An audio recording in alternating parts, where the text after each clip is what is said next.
ورحمۃ اللہ وبرکاتہ۔ بات ہے آج مسئلہ فاتحہ خلف الامام کے بارے میں، جس پر علماء اہل حدیث پیش کرتے ہیں کہ سورۃ فاتحہ کے علاوہ اور کوئی چیز نہیں پڑھنی چاہیے، امام کے پیچھے مقتدی کو سورۃ فاتحہ پڑھنی چاہیے، اس کے بغیر نماز نہیں ہوتی۔ تو علماء دیوبند قرآن پاک کی آیت پیش کرتے ہیں، وَإِذَا قُرِئَ الْقُرْآنُ، مکمل آیت، فَاسْتَمِعُوا لَهُ، کہ قرآن پاک کہتا ہے کہ جب بھی جس وقت بھی قرآن پاک پڑھا جائے تو خاموشی سے سنیں۔ علماء اہل حدیث کہتے ہیں کہ حدیث پاک ہے کہ حدیث پاک نے سورۃ فاتحہ کو خاص کر دیا ہے نماز میں، مقتدی ہو، منفرد ہو، انفرادی ہو، اسے پڑھنی ہے۔ تو کہتے ہیں کہ قرآن پاک کی وجہ سے سورۃ فاتحہ جو ہے وہ نہ پڑھنا ثابت ہوتا ہے، اور نہیں پڑھنا چاہیے مقتدی کو۔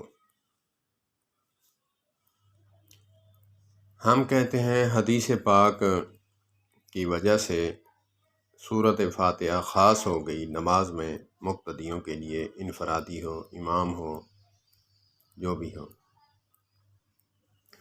جیسے قرآن پاک نے کہا کہ مردار جانور آپ پر حرام ہے، تو آپ سمجھ سکتے ہیں کہ مردار جانور جو ہے ٹڈی اور مچھلی بھی ہے۔ تو قرآن پاک کی نص سے قطعی سے واضح ہو رہا ہے کہ ٹڈی اور مچھلی بھی حرام ہے، تو اس کو کس چیز نے حلال کیا؟ اس کو حدیث پاک نے خاص کر دیا کہ ٹڈی اور مچھلی جو ہے یہ کھا سکتے ہیں۔ اگرچہ حدیث پاک کی وجہ سے مچھلی جو ہے وہ پاک ہو سکتی ہے، ہم کھاتے ہیں، دیوبندی بھی کھاتے ہیں، بریلوی بھی کھاتے ہیں، اہل حدیث بھی کھاتے ہیں، تو سورۃ فاتحہ خاص کیوں نہیں ہو سکتی حدیث پاک کی وجہ سے؟ میں تو صرف یہی سمجھتا ہوں کہ مسلکی تعصب ہے اور کچھ نہیں۔ اللہ پاک ہمیں دین کی سمجھ عطا فرمائے، اللہ پاک ہمیں علماء کے ساتھ وابستہ رکھے۔ اکثریت علماء دیوبند جو غیر متعصب ہیں وہ جنازے میں سورۃ فاتحہ پڑھنے کے بھی قائل ہیں، کہتے ہیں کہ دعا سمجھ کر پڑھ سکتے ہیں۔ امام محمد رحمۃ اللہ تعالی علیہ، امام ابو حنیفہ نعمان بن ثابت نور اللہ مرقدہ کے شاگردوں میں سے ہیں، وہ کہتے ہیں کہ سورۃ فاتحہ نہ پڑھنے سے بہتر ہے پڑھنا بہتر۔ سورۃ فاتحہ نہ پڑھنے سے پڑھنا بہتر ہے۔ نماز یہ ہو فرائض ہوں، چاہے فرض کفایہ جنازہ ہو، تو اس سے پتہ چلتا ہے کہ کچھ تو ہے۔ علماء دیوبند سے میں نے 2000 سے لے کر 2010 تک میں نے تحقیق کی، ان کے ساتھ وابستہ رہا نجی محفلوں میں، اور جہاں بھی ملے وہاں باتیں ہوتی رہیں، تو مجھے یہی ملا کہ سورۃ فاتحہ جو ہے امام کے پیچھے پڑھنا جو ہے، اس کا پڑھنا جو ہے بہتر ہے نہ پڑھنے سے۔ تو اگرچہ ایسا ہی تھا تو پھر کچھ علماء ادھر ہوتے، کچھ ادھر ہوتے، تو ایسا نہیں ہوتا۔ ہاں، اس بات کو مان لیا جائے، اگرچہ کسی کا دل چاہتا ہے کہ میں سورۃ فاتحہ پڑھوں جس میں اللہ عز و جل کی وحدانیت ہے اور آخری حصے میں اپنی ہدایت کے لیے، پوری امت کی ہدایت کے لیے بڑی جامع دعا ہے، تو میں اس کو رد نہ کروں۔ سورۃ فاتحہ کی فضیلت بھی ہے، ام القرآن کہا گیا ہے، فاتحہ کو ام القرآن کہا گیا ہے۔ تو اس میں سورۃ فاتحہ کی اور بھی بہت فضیلتیں ہیں، جس میں نبی پاک صلی اللہ علیہ وآلہ وسلم نے فرمایا کہ جب بندہ الحمدللہ رب العالمین الرحمن الرحیم مالک یوم الدین ایاک نعبد و ایاک نستعین یہاں تک جب پڑھتا ہے، اس کے الفاظ پر اللہ عز و جل جواب عطا فرماتے ہیں کہ تو نے میری بزرگی بیان کی، تو نے میری تسبیح بیان کی۔ اللہ عز و جل اس بندے کو جواب دیتے ہیں، تو بہت بڑی فضیلت ہے۔ میں تو یہی کہوں گا کہ ہمیں سورۃ فاتحہ امام کے پیچھے پڑھنی چاہیے۔ بڑے کبار علماء ہیں دیوبند میں سے جو اس بات کو کہتے ہیں، مناظر کی بات نہیں، جو مناظر ہیں ان کی بات نہیں، جو غیر متعصب تدریسی مدرس علماء کرام ہیں، بزرگ متقی مسلکی تعصب سے ہٹ کر ہیں، وہ اس بات کو ترجیح دیتے ہیں کہ سورۃ فاتحہ جنازے میں بھی دعا سمجھ کر پڑھنی چاہیے اور نماز فرائض میں بھی پڑھنی چاہیے۔ اور دوسری بات میں اپنی توجیہ بیان کرتا ہوں کہ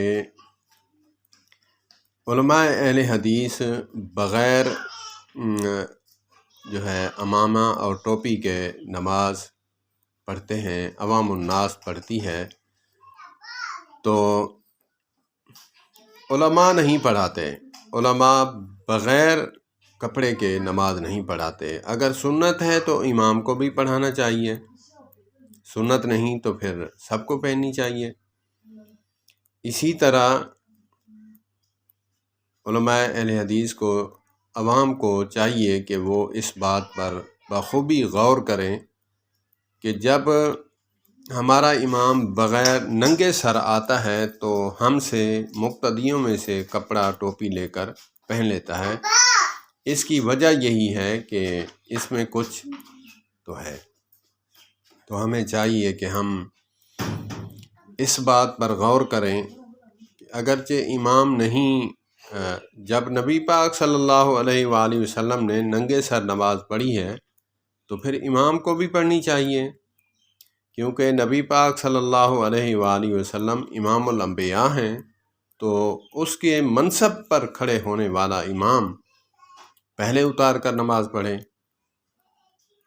تو اسی طرح میں یہی کہوں گا کہ عوام الناس کو چاہیے کہ وہ دیکھیں کہ امام ہمارا سورۃ فاتحہ پڑھتا ہے اور ہم نہیں پڑھتے، نماز ہونے نہ ہونے کا تو ہمارا اندیشہ ہے، تو عوام الناس کو چاہیے کہ وہ تحقیق کریں۔